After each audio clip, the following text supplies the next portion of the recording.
நான் தான் மஹதி, இறுதி நாளுடைய அடையாளம். என்ன மௌனமாயிட்டீங்க? அதிர்ச்சியாக இருக்குதா? என்ன ஆதாரம்னு கேட்குறீங்களா?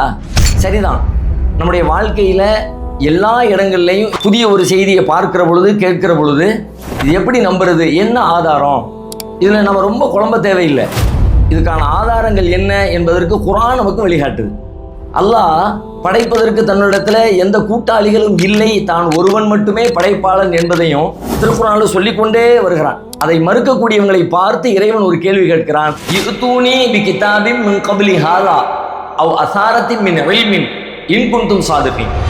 நிறைய படைப்பாளர்கள் இருப்பதாக நீங்க நம்பினா, அதுல நீங்க உண்மையாளர்களாக இருந்தா, ஒன்று இதுக்கு முன்னாடி அருளப்பட்ட வேதங்கள்ல இருந்து காட்டு, இல்ல ஒரு அறிவு சான்றை, ஒரு அறிவியல் பூர்வமாக நிரூபிக்கப்பட்ட இயற்கையின் யதார்த்த உண்மைகளை அப்படி நீ கொண்டு காட்டு என்று இறைவனை மறுக்கிற மக்களை நோக்கி திருக்குர்ஆன் கேள்வி எழுப்புகிறது. எந்த ஒரு விஷயத்தையும் ஏற்பதா மறுப்பதா என்ற கேள்வி வருகிற பொழுது, ஒன்று இறைவனிடமிருந்து வெளிப்படுத்தப்பட்ட வேதத்திலிருந்து சான்றை கொண்டு வர வேண்டும், அல்லது நிரூபிக்கப்பட்ட இயற்கை நியதிகளில் இருந்து சான்றுகளை கொண்டு வர வேண்டும்.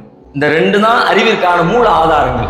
இப்போ என்னிடத்துல நான் மஹதி என்பதற்கான வெளிப்படுத்தப்பட்ட வேதத்திலிருந்து எந்த சான்றையும் என்னால் காட்ட முடியலை. நிரூபிக்கப்பட்ட அறிவியல் உண்மைகளிலிருந்தும் ஆதாரங்களை கொண்டு வர முடியலை. அவ்வளவுதான். இது பொய்ன்னு புறக்கணிக்கிறதுக்கு இதை விட உங்களுக்கு வேற என்ன வேணும்? இது மட்டுமல்ல, உங்கள் வாழ்க்கையில் எந்த இடத்திலையும் இது போன்ற கேள்விகள் வந்தால் இந்த இரண்டையும் ஆதாரமாக துணைக்கு எடுத்துக்கொள்ளுங்கள். சிக்கல் இல்லாமல் தீர்ந்து போக முடியும்.